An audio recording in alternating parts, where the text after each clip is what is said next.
Alright. Hopefully this should be a little bit less delayed. How's that, guys? Is that a bit better?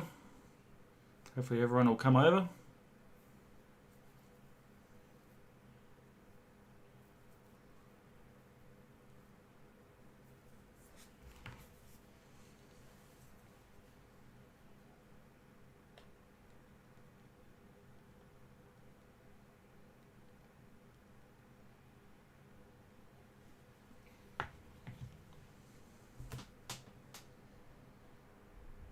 Don't know what the quality is going to be like, but we'll see how we go.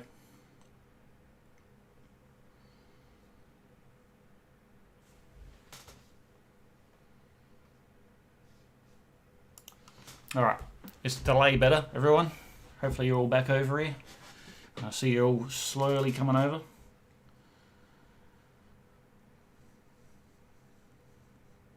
Hopefully this looks a little bit better. Well, hopefully it doesn't look too bad. I don't know what it looks like. Let's have a look at the quality. Quality looks pretty terrible on my end. 1080. Do it at 1080. Yeah, it's not too bad at 1080. It'll do. It'll do.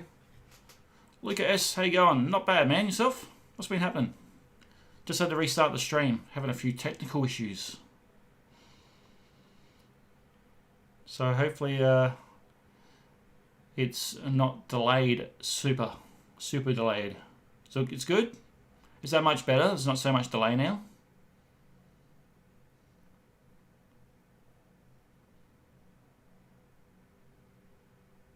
I don't like ending streams when I'm in the middle of a stream. It's when you lose viewers.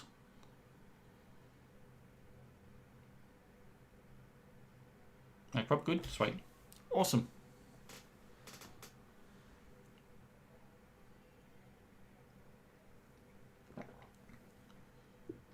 Seems okay. Alright, cool. Cool. Okay. See how we go. So where were we?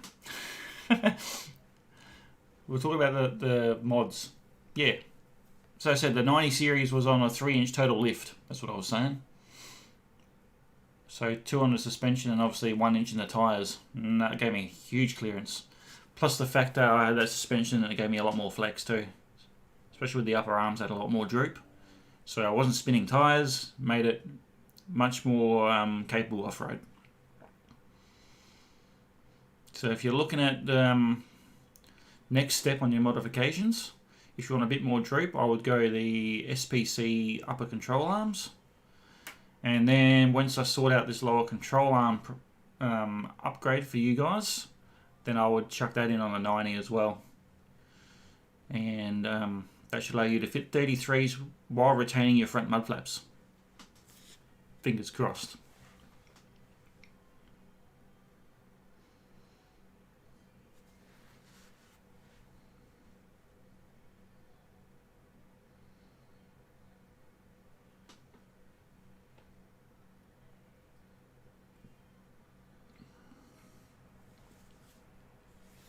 So, where's everyone planning on going?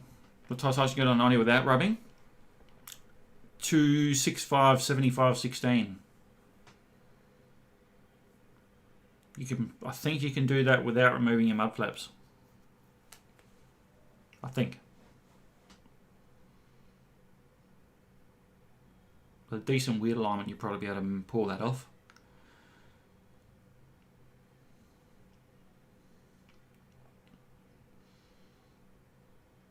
Though even with like 265, 70, 16s with standard 31s, that wasn't too bad. For sure.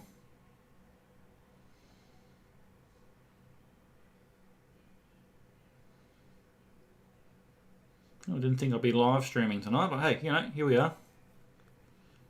Got nothing on, nothing planned. Thought I'd come have a chat to you guys. Any questions for me, feel free to fire them through.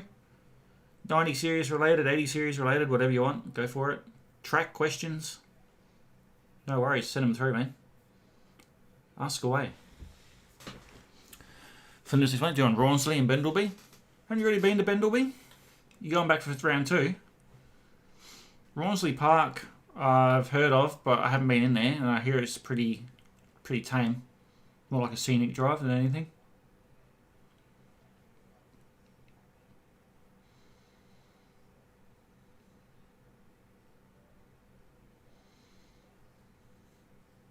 Did you manage to do everything at Bendelby when you went last time? I've done everything, all the hard options over there, but I haven't done anything else. So I do need to get back at some point. In a week or so's time, the front diff's getting changed in the 80 series because it's knackered. Once that's done, hopefully I don't have a lot of backlash then after that, and I might be able to four-wheel drive. Stu has seen what happens to it. It's got that much backlash that it drops the center diff in and out. It's pretty bad. But if that fixes that, then I'll give it a four-wheel drive test or a camping trip somewhere once the shoulder gets better. It's on your own, not in a group to do Billy Goat. Okay, you're risking it. When we went up there, well, when I did it, we were told that 2 weeks prior, a dude did it in his Triton, got out of his Triton and didn't put his handbrake on, and it rolled off the side and 300 metres down the side of Billy Goats and into a tree. Took him 3 weeks to get it out.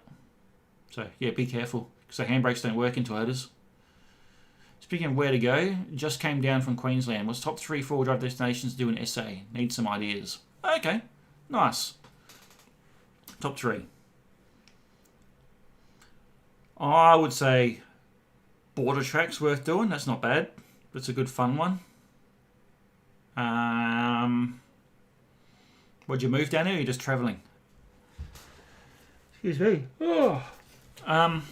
Bendelby Ranges is another really good one. That's where Jason's gone. And, mate, if you want to mark something off your bucket list, go do the Oodnadatta track up to Mount Dare and across the Simpson Desert on the French line on your way back up into Queensland. If you're travelling through, that's what I would do.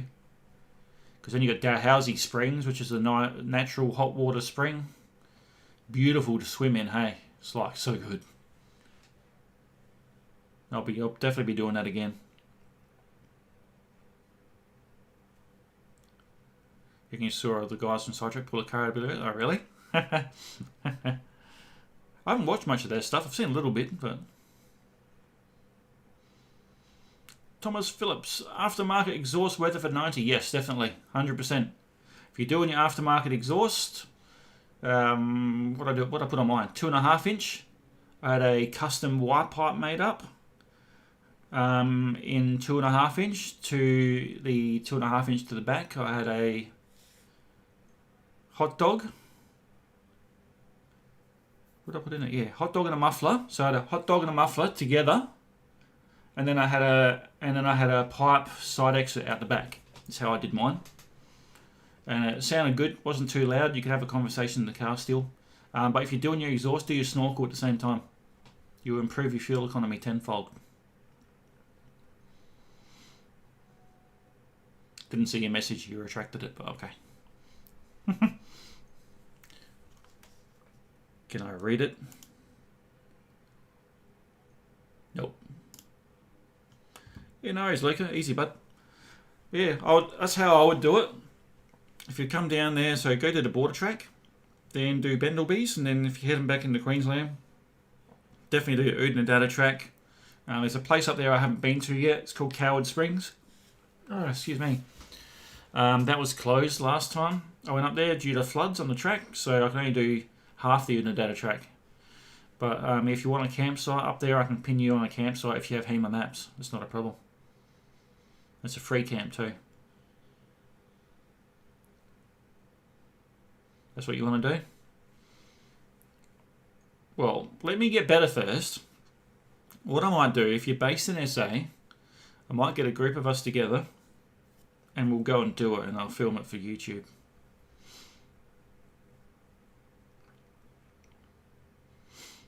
Variety of sand. Yeah, Border Track was cool. A lot of water, variety of sand, mud, clay. Yeah, it's got everything up there.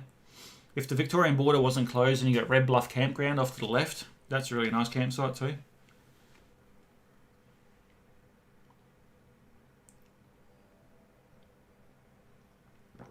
Oh, you're southern suburbs, are you? You're down south? Okay, that's alright. I'm not. I'm the other way. I'm north-ish. Can you start in Queensland what to do to Simpson? Yeah, you can. You can do it. It's the hardest way to do it, though. Doing the Simpson going east to west, you have a lot of steep climbs, and then so it goes up and then down. But the other way, it's nice and smooth, and then it's a sharp drop. So you make sure you got power. You're never getting up it. Come across a few people going the other way. That's when it's essential to have a UHF and sit on channel 10. And you also need your Desert Parks pass too. So don't forget that. The rangers catch you going across there without your Desert Parks pass. It's a big, and you're in trouble. 100% in trouble.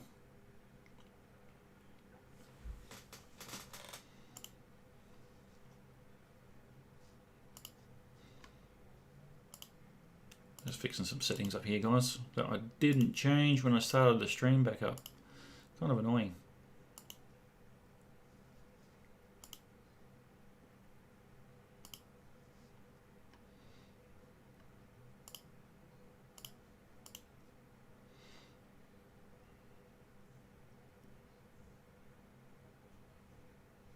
There we go. Fixed.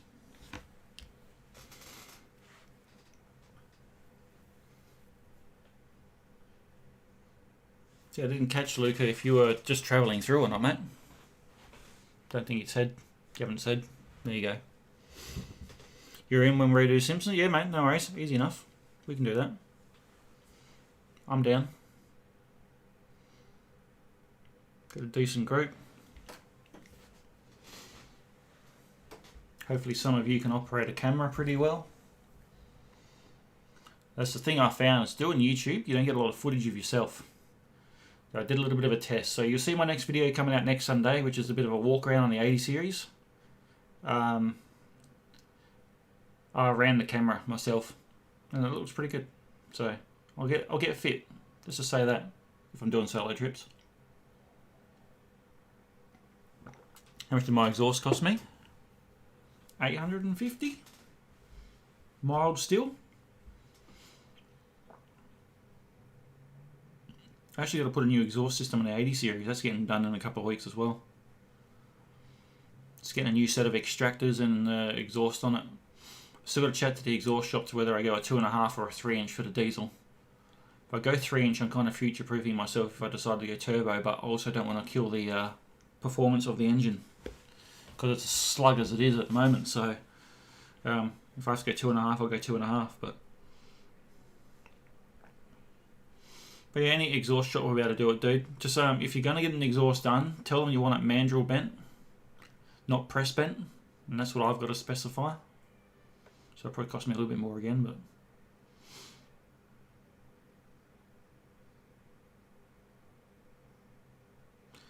why do you think my in-bay ARB compressor blows my relays when it's been running for a while? Is it possible to bypass the relay and hardwire it? I wouldn't be bypassing relays. That's when you start melting wiring.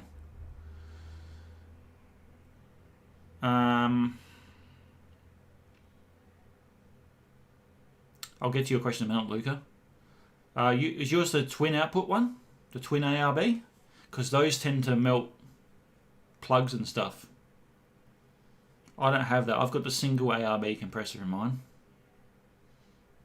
And I don't have any issues with it. It's got a thermal cutout and everything on it. So unless your thermal cutout's not working, that could be why. But you shouldn't be just pumping up 6 tyres back to back either. Should be giving it a break after about 3. So it was a single. It's weird. I'd have to have a look, man. You can have a look at it at some point if you want. It's blowing for a reason. Don't bypass it, exactly. Could be faulty. Is it new? How old you had it? How long you had it? So the one I've had in my car, I've been there for 9 years as far as I know. So you're going to stay for a couple of weeks, but you just flogged your cruiser down the Birdsville track. So you may do some beach and sand driving for the moment. Okay, if you're going to do that, then head out to the Coorong. If you want to do some beach driving. If you've got a fishing rod with you, find the gutters and go for some mulloway. It's just starting to get into decent weather now. They're like 29 next Thursday or something. Or this Thursday. It's nuts. Absolutely nuts.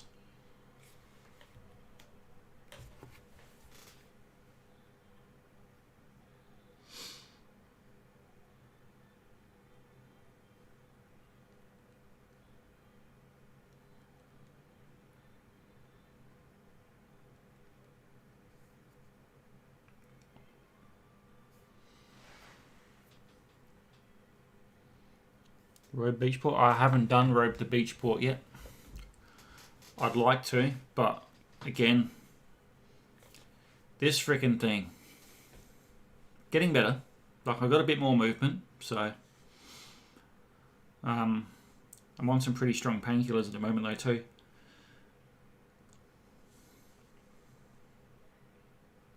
Came with a 90, probably getting on a bit, but it operates the rear diff lock.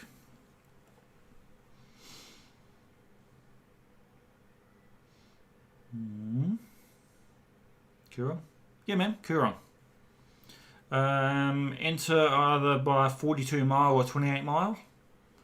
Don't do tea tree crossing, because you won't get across it without it being really deep and really salty, and you'll screw something up on your car. Don't do it. From personal experience, don't do it.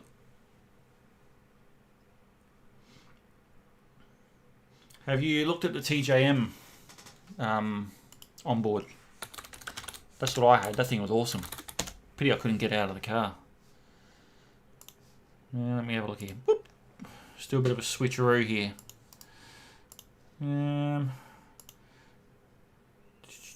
Chrome, that one there. There we go. So, TJM have a few different options you have here. That's new. Haven't seen that one. Alright, so, why is it not showing my mouse? What's going on? Show my mouse. Capture the cursor. Can you guys see the cursor? I can't even see the cursor.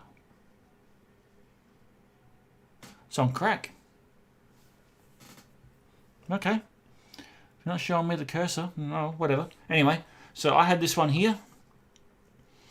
So, $400. What I might do, I might move this over here. So I can show you guys. Be good if the cursor worked. Righto. Alright. So yeah, so I had this one here. Do I have audio? Do I have audio? Yeah, I got audio. Alright, cool. No worries. Alright, I'm just trying to keep up with it all here so I can see your chat as well. Alright, so this one here was 86 litres a minute, as opposed to ARB.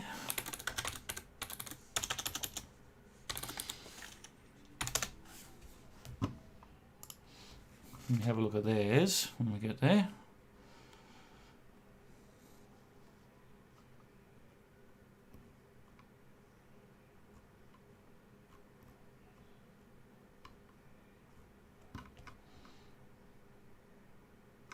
Like a bit of single up here. Is that the one?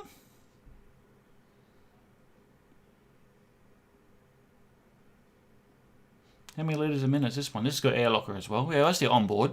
Yeah. Well, we're going to give me some specs? Probably not.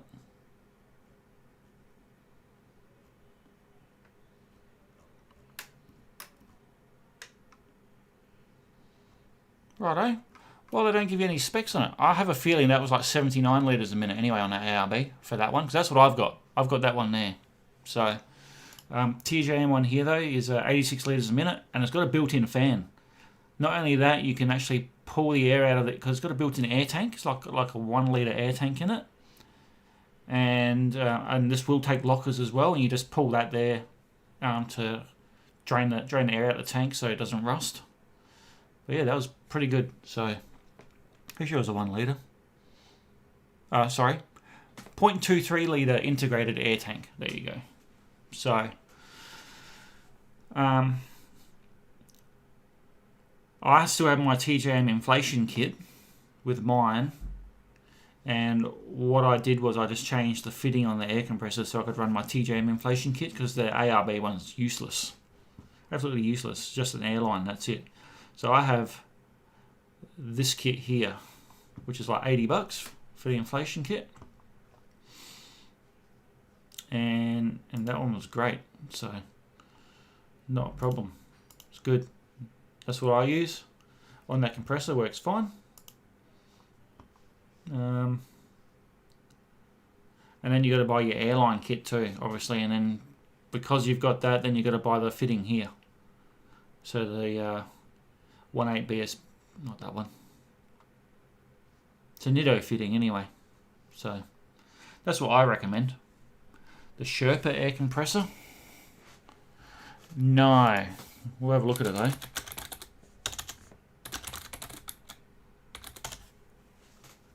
If I was building this car from scratch, I wouldn't have put an ARB compressor in it.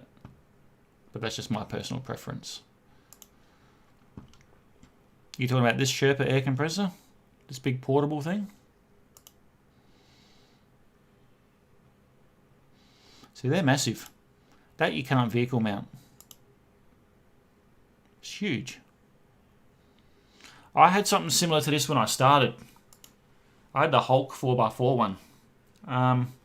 So that's huge. What does it put out? Technical details.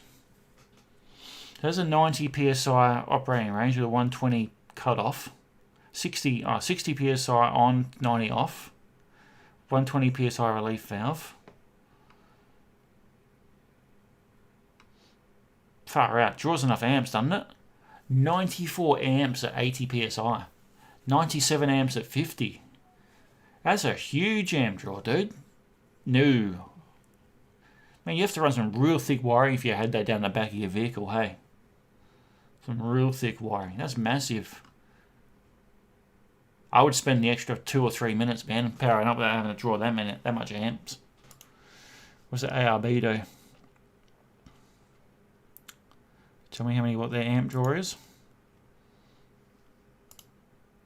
Nope. Of course not. That's TJM, sorry. What am I looking at? TJM.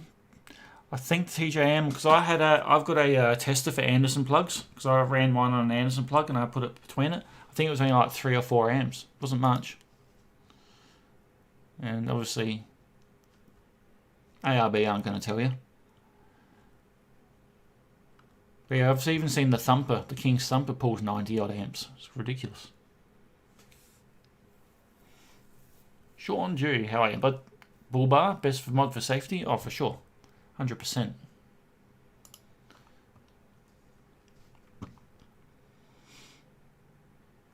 Yeah, when I catch up with you next, Jason, I'll check out your compressor, see if we can figure out what's going on there. Could just be some dodgy wiring or a bad earth or something, who knows.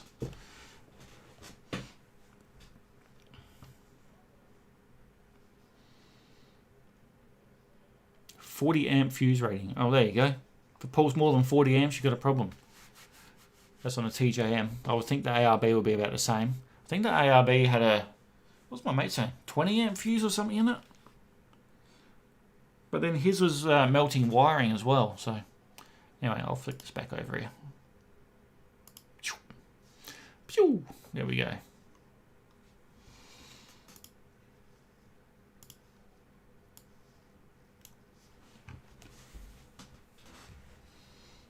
Could just be something as simple as a bad earth, man. You get a bad earth and yeah, it's going to cause problems.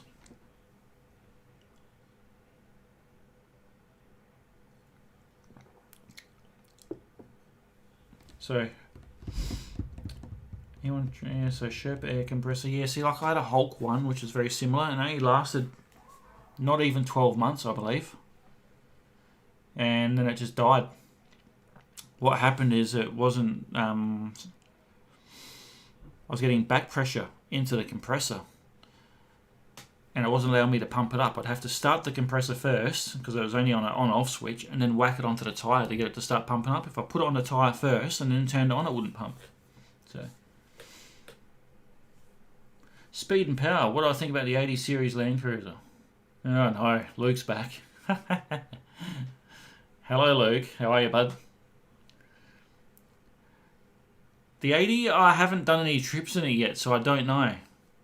Obviously with my shoulder, it's making it very hard to drive. But got a cortisone shot on Wednesday, then I've got to have a week off of doing any major exercises, and then I should be able to get some more movement back into it, so that should be alright. The one thing I do like with the 80 over the 90 is the back floor area behind the back seats is completely flat. There's no trans tunnel hump. Yeah, man, I hope I get well too. Just starting to frustrate me. You know, like I can't even reach up to open or close an awning at the moment, and if I can't do that, there's no point in me going out anywhere when it's bad weather. Overnight, if I get in, I might do a camping trip when it's kind of warm overnight and I know that it's not going to rain, then it won't matter with an awning. I'll just set up without it. 80 turbo? No, it's not, mate. No, she's 1HZ, not a 1HDT. I wish it was turbo.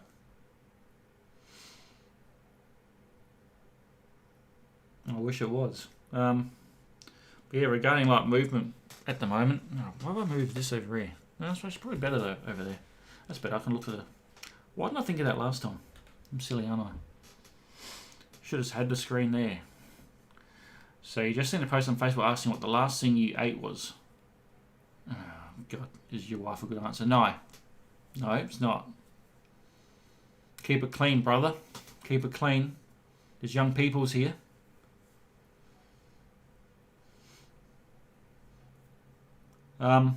Yeah, regarding my arm though, I might be able to show you.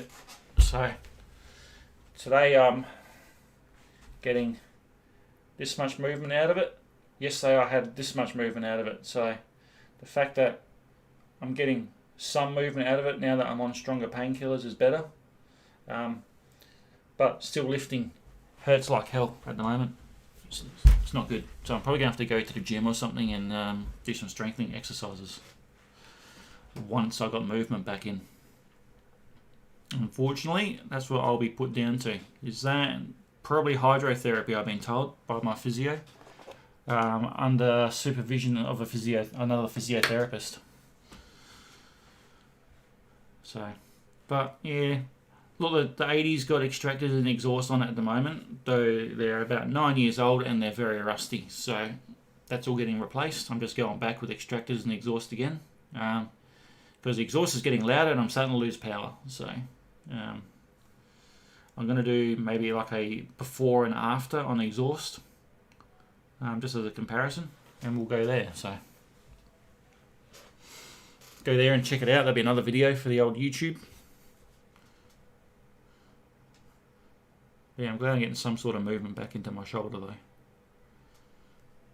I was thinking there that I'm kind of going to be screwed for a long time, but then what my surgeon said, I've got probably about 9 months recovery now, so to be back to where I was, or close to, which is great. Your Utes rear suspension has been creaking lately. What could be the cause? What do you drive, speed and power?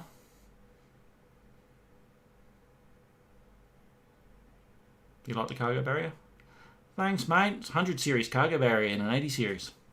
Actually blocks a lot more than what the actual 80 series one does, which is pretty cool. Your right shoulder drop. What? Your rider shoulder drop looks like. What? I don't know what you mean, Turker. Try it again. Took the mechanic told me that everything was fine. That would be nice. Yeah, what do you drive, dude? So I can kind of point you in the right direction here. I like your hat too, Luke. You have a really nice hat.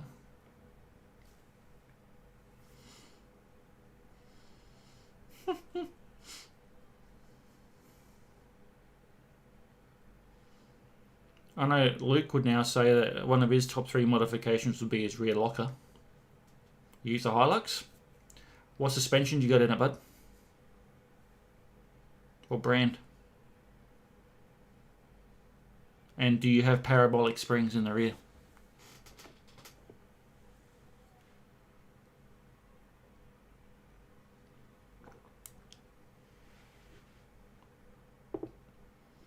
Can't grease the bushes if they're rubber bushes with a still outer shell though.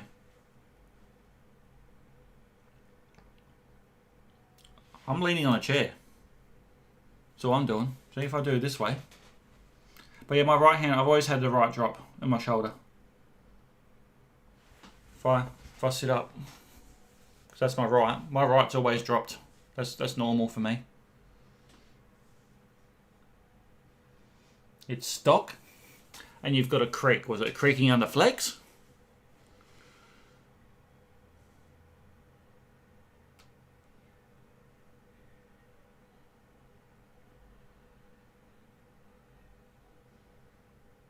But yeah, my right's always been lower than my left. Hard to see in this light too though. It actually sits up a bit higher than it used to. But I'm also very inflamed in that too, so it could be my muscles pushing it down.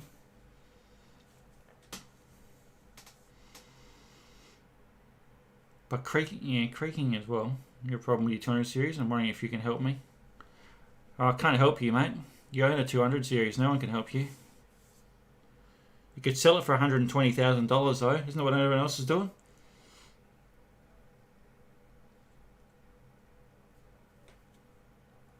Yeah. What's caused?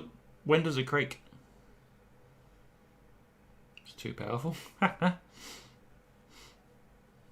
a 1VD, man. It's a thong slapper. I need more information, Speed. You know.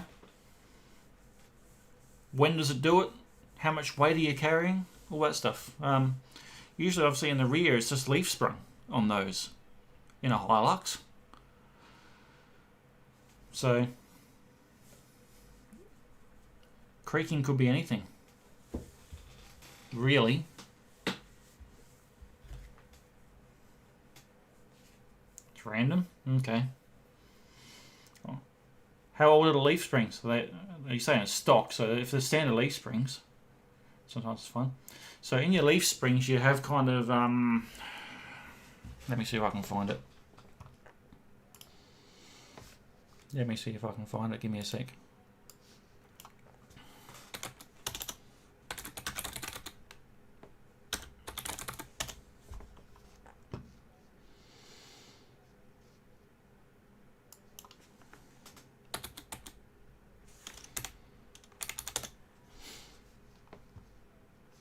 Yeah, I'll show you a picture here.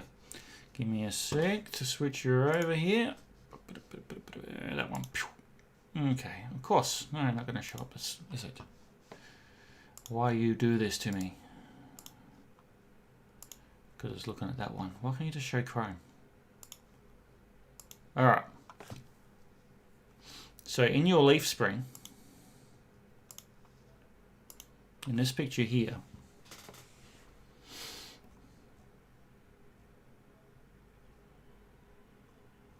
when I can find it,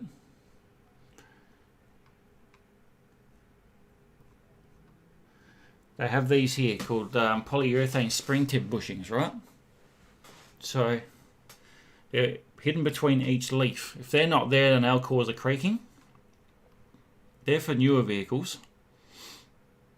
You can put them in yourself, but you have to pull your spring packs apart. But yeah, they all have these. This is someone that's done it, so you'd have to look at it. When they put them in, see, it then spaces your leaves apart, like so, and you don't get that creak with the springs rubbing on each other. So maybe that's something you can look at getting done with a suspension place. Other people run Teflon inserts in between. But yeah, that's how I would do it anyway, if you're looking at that.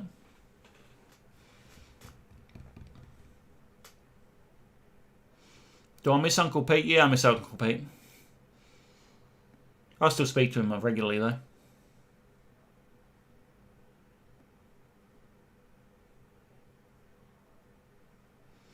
But yeah, that's what I will be looking at. Those spaces, just to space it out. So at least those leaves have something to rub against when you add weight in. Because it could just very well be that that's metal on metal noise. that you're getting. So hopefully that helps you. I used to do it. Yep, and a common issue is that it doesn't have those Teflon spring pads. So it's something to check out anyway.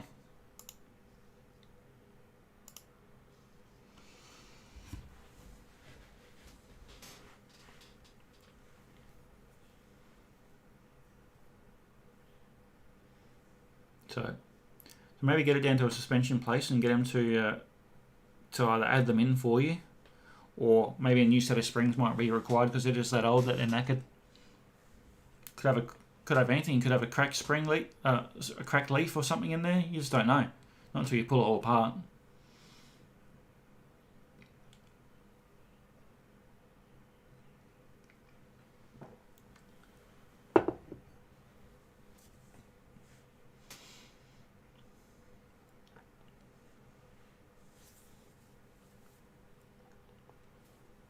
We'll consider that. Yeah, no worries, mate. Not a problem. Yeah, because I've had, like, when I was at Dobinson's for a few months there, had a guy come in with a creak, and yeah, one of his spring pads was completely missing. And because the with leaves, when you put leaves in, you're meant to come back for a 1000K retention just to make sure the spring pack's still holding together and the springs haven't splayed apart. And if they do splay and they end up like that, then that's when you lose the pad. And you lost the pad, so then obviously it was rubbing and squeaking and causing all sorts of annoying issues. Why am I drinking? What, drinking Coke? Having a Coke?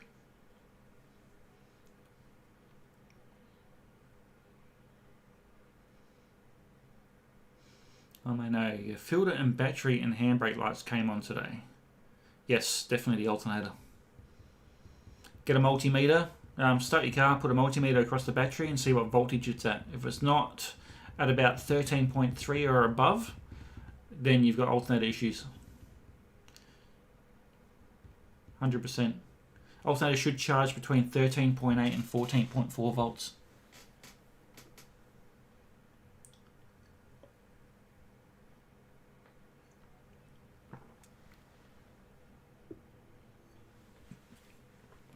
Stuart, who was in it earlier, he had an alternator problem, same deal. All his lights come on like a Christmas tree. So yeah, that's a common telltale sign. My 80 did that when I got it.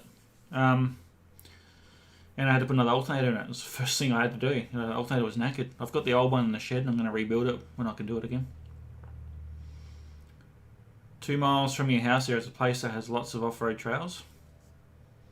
Where are you located, buddy? Are you in the US or something? 2 miles.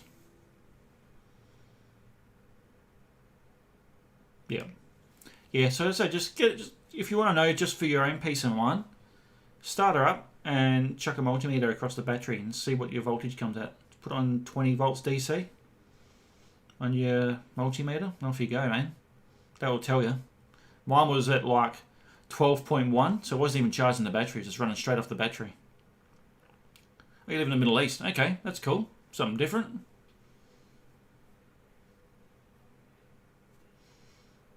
Welcome anyway.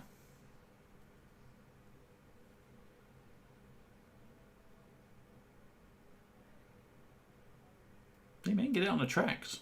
I wish I could get out on the tracks. I will once this diff sorted. I think I might be okay with the sub-tank sender at the moment. That's my other issue I have, is that the sub-tank sender wasn't reading. But I chucked some of that fuel doctor in my fuel tank. In both the main and sub-tank, and I may have dissolved any grime that was on the sender unit when it was full. Possibly. And I made it start working again because it's around about where it should be sitting at the moment. So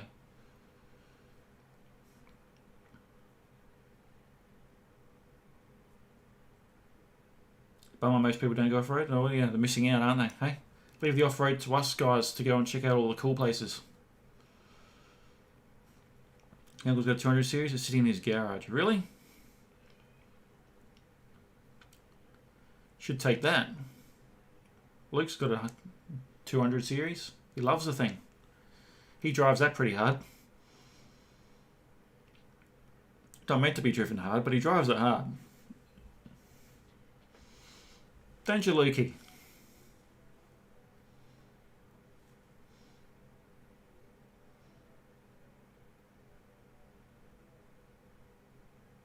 Why didn't I drain the tank? Can you drive on the highways? Oh, well, there you go. It's one of those guys. Wouldn't matter if I drained the tank or not.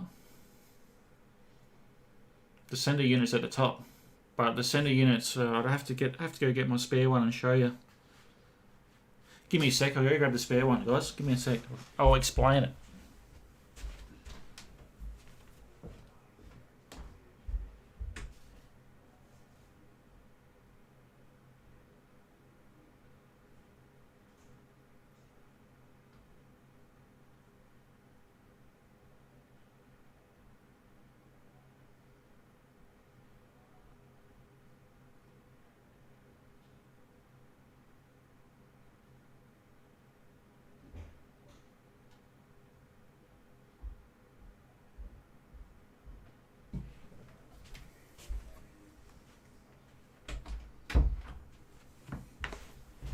Alrighty, I'm back.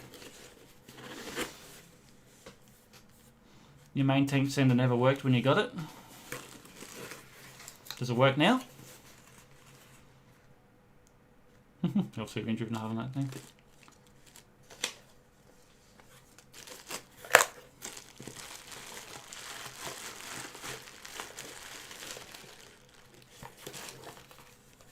Unfortunately, the only way to fix your sender unit in your 90 is to pull the tank. This is why you should have put the long range tank in, you see, and change the sender. So, in the 80,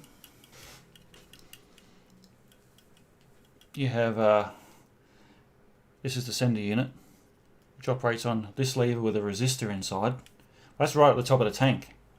So I believe when the car was in storage for 9 years, it wouldn't have had a full tank of fuel in it, so it probably would have gotten a bit rusty, or it would have got some sort of algae build up on the resistor in here. So yeah, I filled her right up, and I put some fuel doctor in it, and hopefully that should fix it. So yeah, so it's meant to sit there like that, and then yeah, come down. Pretty nifty little thing. Yeah, but it's not the tank, dude. There's no fuel pump in my tank. You got to remember, I've got mechanical injection. I don't have a common rail. It works differently, and that's separate to the to where it draws the fuel through as well. So.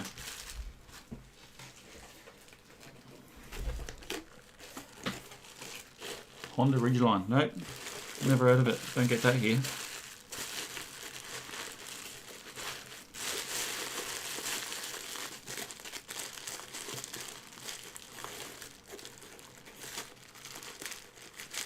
See if I can close this box here. Honda's Ute. Okay, there you go. Yeah. Well, there's probably a reason why it's unknown to mankind. So yeah, so that's the sender unit there. So I reckon it's possibly fixed it. I will be going a long range sub tank in the car though, because I can't put a long range main tank in. Works a bit differently in the 80s. So. Yeah. Unfortunately, mate, I don't need to clean the tank.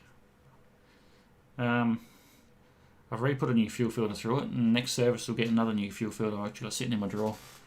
I'd love to cut it open and see how bad it is though, if it's bad. But yeah, it's what have I done?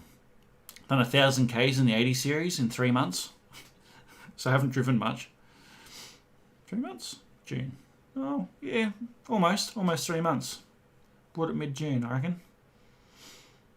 Mid-July, mid-August, yeah, mid-September, so it's coming up. Yeah, I haven't driven far in it. Once I put the fuel doctor in it, that woke it up. Gave it a lot more power, so highly recommend that, guys, if you guys want to add an additive to clean your injectors and lubricate everything. The fuel doctor additive, you get it from Super Cheap or places like that.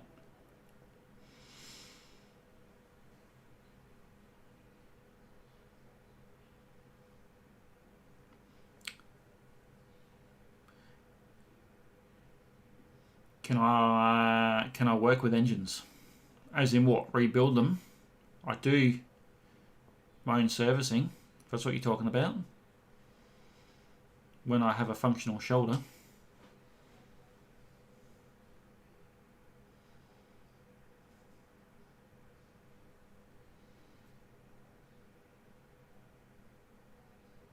But I don't build engines or anything like that. I'd love to get my hands on a 1HDT or something, but man, it's like a $12,000 to $15,000 engine.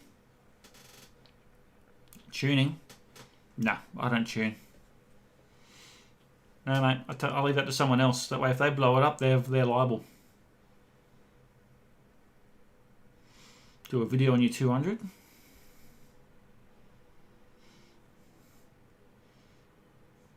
It's a good question. Maybe when you fix the damage to it. Fix your bent step and the cracked rear bumper. And then we'll talk. Got to be presentable, man. Can't put something that's been damaged on the channel.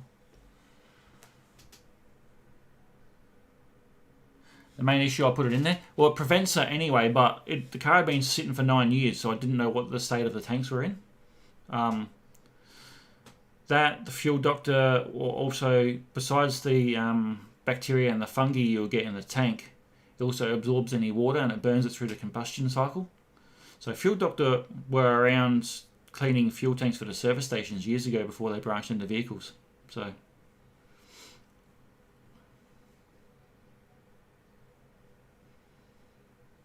HDTs for $4,000. Yeah, I wish I could get one. That's character. How's the suspension of yours? Is it settled in? So yeah, that's the only reason I put it in there. And I've done a shock treatment of 125 mils to my main tank and 60 to the sub. And then you back it down from that. I think it's now 60 mil on your second refill, and then 25 mil maintenance after that. And just keeps everything nice and clean. I've definitely picked up power though. So if the injectors had the right spray pattern, which is probably a big issue that I had with the motor to start with, because it ran pretty rough, and I've had to adjust the idle and aircon idle up and everything. It was running too low. Once I did all that, it's good.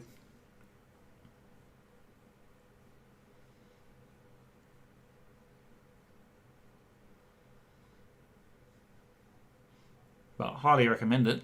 I used Interject as well. That's a pretty good product. 420p is the Interject number for the diesels. I can give you guys a petrol one.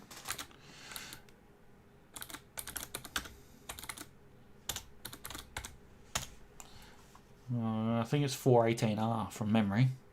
Let me have a look though.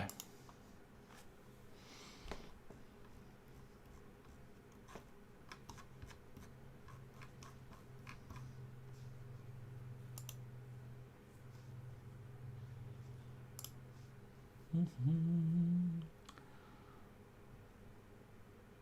413R, sorry. So Interject 413R was pretty good for the petrol guys. I ran that in the 90 series. The fuel doctor can run in petrol or diesel as well, by the way, just to let you know. So yeah, I ran the 413R in it. One of Luke and I's mates, Peter, I put him onto the 420p, and he said that made a huge difference. Just ran a lot smoother. I'm finding that with the fuel doctor as well.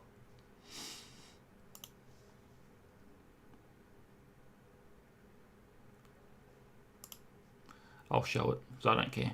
Gym time? Off to gym time, hey? Nothing wrong with my 1.8Z. Hey, it gets me there eventually. See you, Speed and Power. Have a good one, buddy.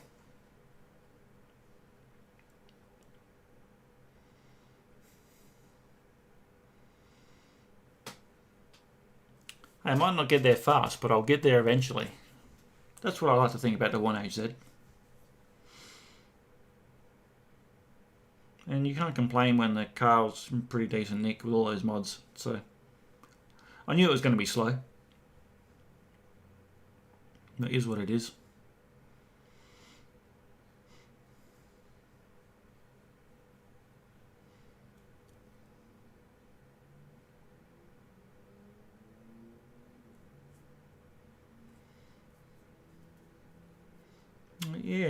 anyway. Any more questions before we end the stream? Because it's getting to that time.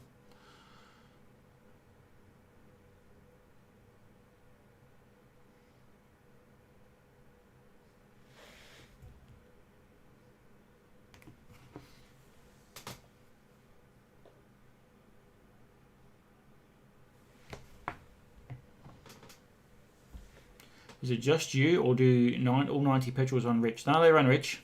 And this is why I said before, if you're going to do an exhaust or a snorkel, you'll lean it out a little bit, and it'll give you a bit better mileage. I was getting between 12 and 14 per 100 with the 90.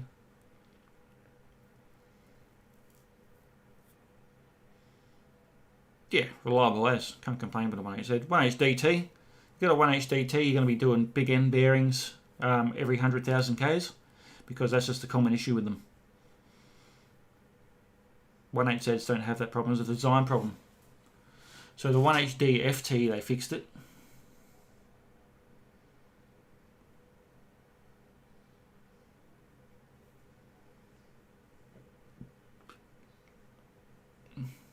You need to pull me out. What's the 200 series weight? What's yours? 2007, wasn't it? 2008, somewhere around there? Now we're going to have a look. What's the weight? Because I know you're a shitload heavier than I am. 200 series. Curb weight. 2.7 tonne. That's a brand new one, though.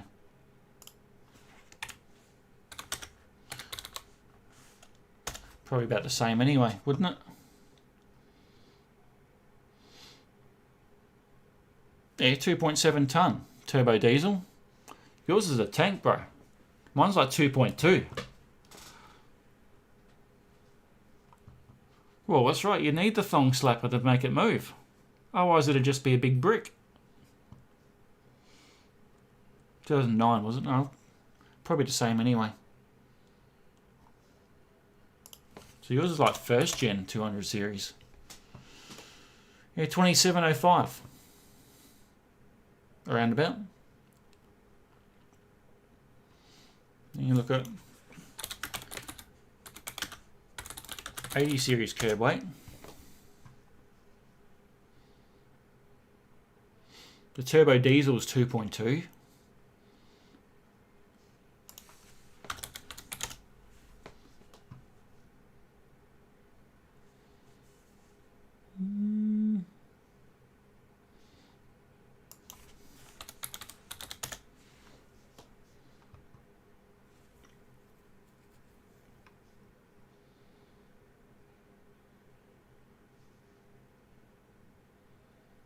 $93 to $97 from $21.59. There you go. So I'm a bit lighter. 3 point. Oh Jesus! Yeah, you're well over your GVM, bro. But we already know that. I try to run as light as possible. So you could probably get away with moving some of your stuff to your caravan. Since the vehicle's not so heavy. Oh, man, I am tired, for sure.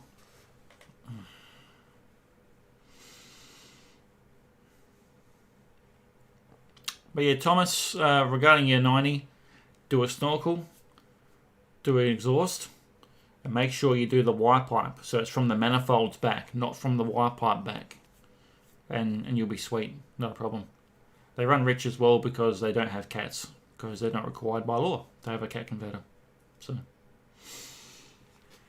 anyway, everyone, I'm going to end it there. Thanks for swinging past. Much appreciated. Last question from Luke. Here we go.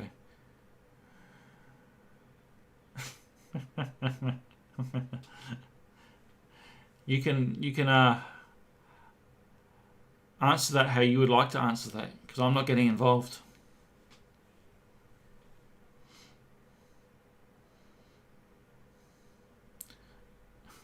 You're a tripper. Alright, everyone. Have a good one. I'll catch you next time. So yeah, next Sunday, I've got the 80 series walk around, the introduction to it on the channel. So if you want to head over to YouTube and hit that subscribe button, that would be awesome, and hit the all notifications bell. That'd be great too. Instagram as well. If you're not on Instagram, head on over. Austrax 4x4. I'm over there. Maybe give me a follow on there too. I put a little bit of extra content up there that doesn't end up on YouTube, obviously.